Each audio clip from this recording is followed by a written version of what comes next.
என் பெயர் அர்ஜுன். வயது 26. சென்னையில் உள்ள ஒரு மத்திய அரசு தபால் துறையில் பணிபுரிகிறேன். இந்தக் கதையின் நாயகி ஜெயசுதா. நான் அண்ணாநகரில் ஒரு வீட்டின் மாடியில் தங்கியுள்ளேன். எனக்கு எதிர் வீட்டில் குடியிருப்பவள்தான் ஜெயசுதா. வயது 38. பார்ப்பதற்கு மிகவும் லட்சணமாக சினிமா நடிகை போல இருப்பாள். 2 குழந்தைகள், கணவன் அரசு துறையில் பெரிய அதிகாரி. அவளும் ஒரு தனியார் துறையில் முக்கிய பொறுப்பில் இருக்கிறாள். நாங்கள் எதிரெதிர் வீட்டில் இருப்பதால் தினமும் பார்த்துக் கொள்வோம். நான் தினமும் காலையில் ஜாக்கிங் செல்வேன், அவளது கணவனும் வருவார். 2 பேரும் அரசு துறையில் இருப்பதால் சீக்கிரமாகவே பழகிவிட்டோம். ஒரு நாள் காலையில் அவர் கணவன் என்னை வீட்டிற்கு கூப்பிட்டு இன்ட்ரோ கொடுத்தார். நானும் ஹாய் ஆண்டி என்றேன், அவளும் ஹாய் என்றாள். அந்த புன்னகையில் ஏதோ ஒரு வசீகரம் இருந்தது. பிறகு கணவன் டீ கொடுக்க சொல்லிவிட்டு குளிக்க போய்விட்டார். அவள் டீ கொண்டு வந்து கொடுத்துவிட்டு என்னை உற்று பார்த்து கொண்டே, உனக்கு ஆண்டி மாதிரி தெரியுதான்னு ஒரு மாதிரி குறும்புடன் கேட்டா. அந்த கேள்வி என்னை சற்று சங்கடப்படுத்தியது. நானும் இது என்னடா வம்பா போச்சுன்னு சரி அக்கான்னு கூப்பிடுறேன் என்றேன். சரி அக்கா கூப்பிடு என்றாள். அந்த வார்த்தையில் ஒரு உரிமையே, ஒரு மெல்லிய நெருக்கத்தை நான் உணர்ந்தேன். பிறகு டீ குடித்துவிட்டு நானும் வந்துவிட்டேன்.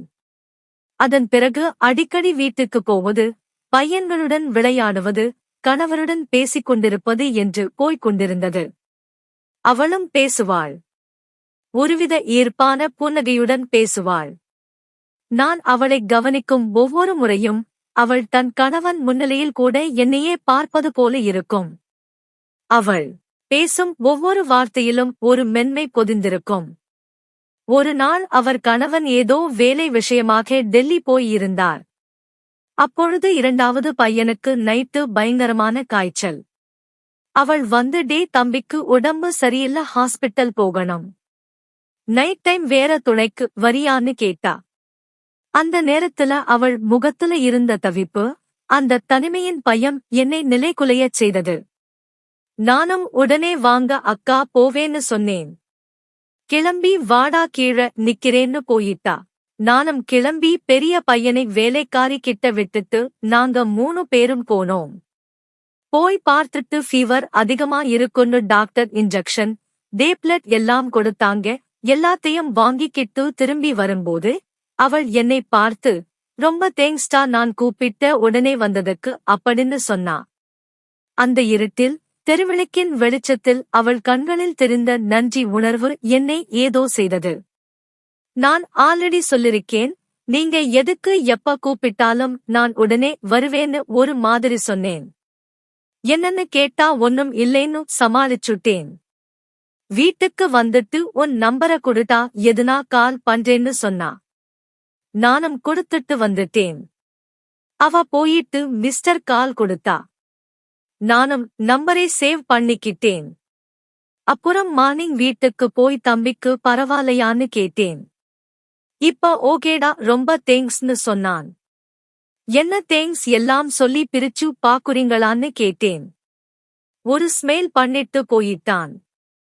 அதுக்கப்புறம் டெய்லி ஹாய் பாய்னு மெசேஜ்ல போய்கிட்டே இருந்தது. நானும் வீட்டுக்கு போயிட்டு அக்கா அக்கான்னு சொல்லிக்கிட்டே நல்லா சைட் அடிப்பேன்.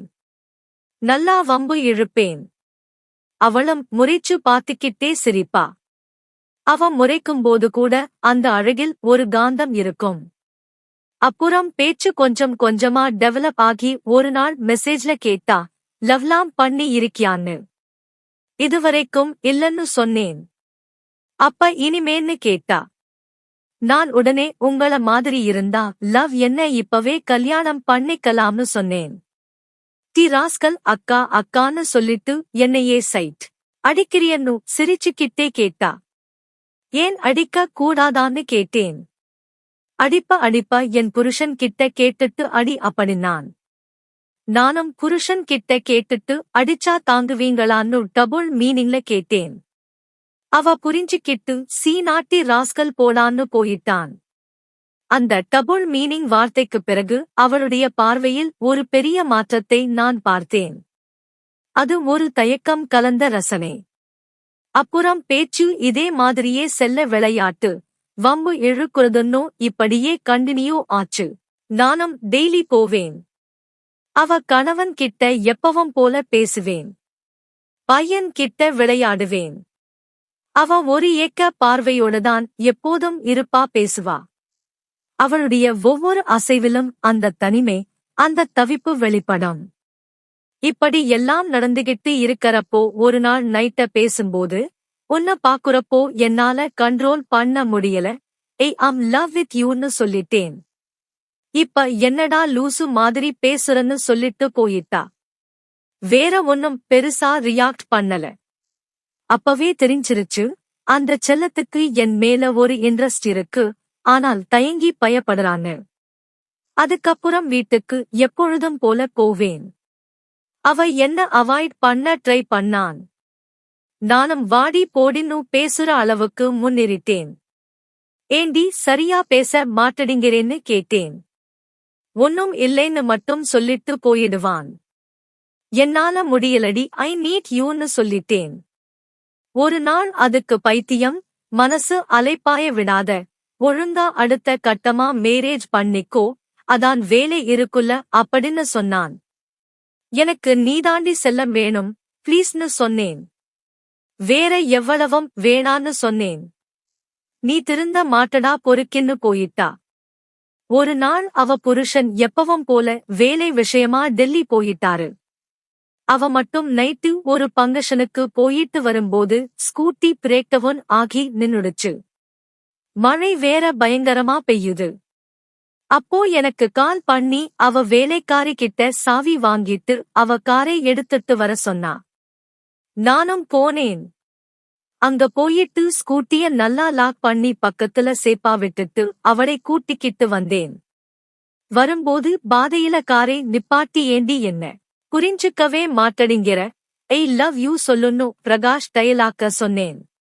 அவ பொறுக்கி சொன்னா, புரிஞ்சுக்கடான்னு சொல்லி வாயை கூட மூடல. நான் கார ஆப் பண்ணேன். அவ விடுடான்னு சொல்ல அந்த நேரத்தில் எங்களை நாங்க மறந்தே விட்டோம். மழை வேற 2 பேருக்கும் பயங்கரமான வெறியேற ஆரம்பிச்சிருச்சு. 15 மினிட்ஸ் அப்புறம் நானே விட்டேன். நான் அவகிட்ட ரொம்ப பசிக்குது, மாங்காயே சாப்பிட தாடி ப்ளீஸ்னு சொல்ல அவளும் கொடுத்தா. அது நல்லா காயா இருந்துச்சு. நமக்கு எப்பவுமே மாம்பழம் தான் பிடிக்கும் என்றேன். சும்மா சொல்லக்கூடாது. நல்லா இருந்துச்சு. செம்ம ஃபீல். அதெல்லாம் சாப்பிட்டு ஃபீல் பண்ணவங்களுக்கு தான் புரியும். அவளும் நல்லா அனுபவிச்சு என்ன பிடிச்சுக்கிட்டா. அப்புறம் அவ பயந்துகிட்டு வேண்டாம் சொல்ல, ப்ளீஸ் இது பப்ளிக் பிளேஸ்ல வேண்டாம் அப்படின்னு சொல்லிட்டான். கொஞ்ச நேரத்துக்கு முன்னாடி இது பப்ளிக் பிளேஸா தெரியலையா? எனக்கு தெரியாது. எனக்கு இப்பவே பசிக்குதுன்னு அப்படின்னு சொன்னேன். பொறுக்கி மத்ததெல்லாம் ஓகே. இது ரொம்ப ரிஸ்க். நான் ஒத்துக்க மாட்டேன் இங்க பண்றதுக்கு. புரிஞ்சுக்கோ செல்லலாம். நான் தான் உன்னை ஏத்திக்கிட்டேன்ல, நாளைக்கு லீவு போடு, வீட்ல வச்சு என்னென்னலாம் வேணுமோ அவ்வளவையும் தரேன் என் செல்லத்துக்கு அப்படின்னு கொஞ்சினான். சரிடின்னு நானும் கண்ட்ரோல் பண்ணிக்கிட்டேன். திரும்பவும் ஒரு டைம் கேட்டேன். அவன் நோவேன்னு சொன்னான். சொன்னதுதான். நாளைக்குதான் எல்லாம் மூணுக்கிட்டு வண்டியே எடுடான்னு சொல்லிட்டா. சரிங்க மேடம்னு வீட்ல வந்து விட்டுட்டு கிளம்புனேன். அப்புறம் போயிட்டு வா பொறுக்கி மார்னிங் வந்துருன்னு சொன்னான்.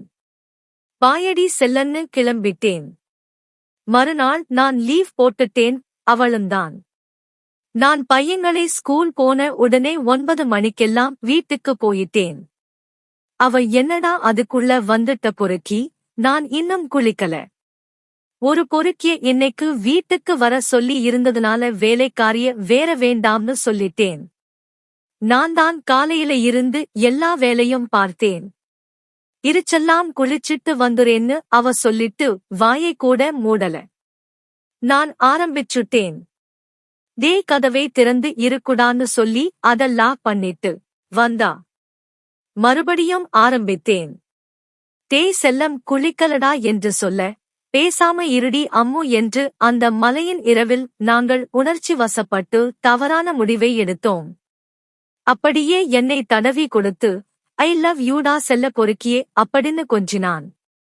சரி இருடா குளிச்சிட்டு வரேன் கசகசன்னு இருக்குன்னு பாத்ரூம் போனாள். அப்புறம் சாப்பிட்டு மதியம் என்ன இருந்தாலும் என் அழகுராணி ஜெயா ஒரு மிகப்பெரிய ராணிதான். அப்புறம் ஈவினிங் வீட்டுக்கு வந்துட்டேன். இது தொடர்ந்து கண்டினியூ ஆச்சு. அவன் புருஷன் இல்லாதப்போ லீவு போட்டு இப்படி எப்படியும் ஆசை தீர கொஞ்சிடுவேன். ஆனா இந்த விஷயத்தை ரொம்ப நாளைக்கு மறைத்து வைக்க முடியாது என்பது போல ஒரு நாள் அவள் கணவனுக்கு சந்தேகம் ஏற்பட்டது. அன்றிலிருந்து அவளை ரொம்ப அடுத்து கொடுமைப்படுத்தியுள்ளார். இதையெல்லாம் தாங்கிக் கொள்ள முடியாத ஜெயா என்னிடம் சொல்லி சொல்லி அழுவாள். நானும் அவளுக்கு சமாதானம் படுத்துவேன். அவருக்கு என் மீது சந்தேகம் வரவில்லை. ஆனால் தன்னுடைய மனைவி யாருடனும் தகாத உறவில் இருக்கிறார் என்பது மட்டும் அவருக்கு சந்தேகமாக இருந்தது. காரணம் தன்னுடைய மனைவி அடிக்கடி செல்போனில் யாரிடமோ சிரித்து சிரித்து பேசுகிறாள் என்பது அவருக்கு சந்தேகத்தை ஏற்படுத்தியது. இதனால் அவர் தன்னுடைய மனைவியை ரகசியமாக கண்காணிக்கவும் ஆரம்பித்தார். நான் இந்த விஷயத்தை அவளிடம் சொல்லிவிட்டேன். உன் கணவனுக்கு உன்மீது சந்தேகம் வந்தது. நீ அடிக்கடி என்னுடன் போனில் பேசுவது அவர் கண்டுபிடித்துவிட்டார். அதனால் அவர் உன்னை ரகசியமாக கண்காணிக்கிறார். நீ கொஞ்சம் ஜாக்கிரதையாவே இரு என நான் முன்கூட்டியே அவளை எச்சரித்து விட்டேன். அதன் பிறகு அவள் போன் பேசுவதையும் நிறுத்திவிட்டார். இது அவருடைய கணவனுக்கு மேலும் சந்தேகத்தை ஏற்படுத்தியது. ஒரு நாள் நாங்க 2 பேரும் இருந்தப்போ அவள் கணவன் கையும் களவுமாக பிடித்துவிட்டான். பிறகு இருவரையும் போலீஸ் ஸ்டேஷன்ல ஒப்படைத்தான். இப்போ இருவரும் சிறையில் இருக்கிறோம். அவள் கணவன் வேறு ஒரு திருமணம் கண்ணி கொண்டான். ஒரு நிமிட தப்பான எண்ணத்தால் எங்கள் இருவரின் வாழ்க்கை மட்டுமே இல்லாமல் அந்த 2 பிஞ்சு குழந்தைகளின் வாழ்க்கையும் கேள்விக்குறியானது. இறுதி நெறிமுறை ஒரு கணநேர ஆசை பல ஆண்டுகள் கட்டிய நம்பிக்கையை சிதைத்துவிடும். திருமணமான உறவில் நம்பிக்கை, பொறுப்பு மற்றும் குடும்பத்தின் நலன் மிக முக்கியமானவை. தவறான உறவுகள் ஆரம்பத்தில் இனிமையாக தோன்றினாலும் அதன் விளைவுகள் பல நேரங்களில் குடும்ப சிதைவு, குழந்தைகளின் மனவேதனை, சமூக அவமானம் மற்றும் வாழ்நாள் முழுவதும் நீங்காத வருத்தமாக மாறிவிடும். காதல் என்ற பெயரில் பிறரின் குடும்ப வாழ்க்கையில் தலையிடுவது காதல் அல்ல, அது பல நிரபராதிகளின் எதிர்காலத்தை பாதிக்கும் பொறுப்பற்ற செயல். ஒரு தவறான முடிவு 2 பேரின் வாழ்க்கையை மட்டுமல்ல, அவர்களை நம்பி வாழும் குழந்தைகள் மற்றும் குடும்பத்தினரின் வாழ்க்கையையும் சீரழிக்கக்கூடும். ஆசை சில நிமிடங்கள் மட்டுமே, ஆனால் அதன் விளைவுகள் பல ஆண்டுகள் நீடிக்கும். எனவே பிறர் துணையை மதியுங்கள், குடும்ப பந்தங்களை காப்பாற்றுங்கள். உணர்ச்சிகளை விட ஒழுக்கத்திற்கும் பொறுப்பும் முக்கியத்துவம் கொடுங்கள். அது உண்மையான மனிதநேயம் மற்றும் நல்ல வாழ்க்கையின் அடையாளம். தவறான உறவு ஒரு கணத்தின் இன்பத்தை தரலாம், ஆனால் ஒரு குடும்பத்தின் வாழ்நாள் நிம்மதியை பறித்துவிடும். இந்த மாதிரி கதை உங்களுக்கு பிடித்திருந்தால் நம்ம சேனலுக்கு சப்ஸ்கிரைப் பண்ணி சப்போர்ட் பண்ணுங்க நண்பர்களே. நன்றி.